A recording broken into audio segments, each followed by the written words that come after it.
20 مليون. 20 مليون يا العراق. لا يتوانى الشعب العراقي ولا حكومته في إرسال المساعدات إلى الشعوب المتضررة من الحروب والتشريد والقهر والدمار، كما حدث في لبنان وقطاع غزة الأكثر دمارا وخرابا. ففي قمة بغداد التي عقدت يوم السبت الماضي، أعلن رئيس الوزراء السوداني عن تخصيص مبلغ 20 مليون دولار للقطاع كمنحة مالية عاجلة تؤكد الموقف العراقي الداعم لإخوتنا في فلسطين وفي غزة تحديدا.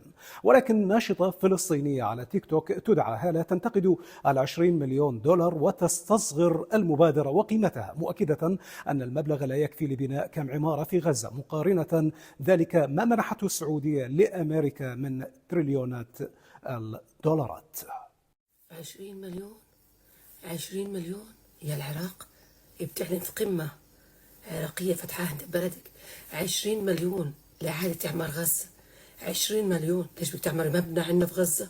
إذا العمارة تبع اللي وقعت كلها تبعتنا ب6 مليون. 20 مليون يا العراق. 20 مليون. بلاش لهالقمم، كان عملتوها زوم الله يرضى عليكم.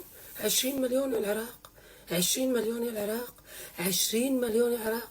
طب الأمريكي جاء أخذ 4 تريليون، الأمريكي ماخذ نص أبار النفط عندكم وعند غيركم. 20 مليون يا العراق.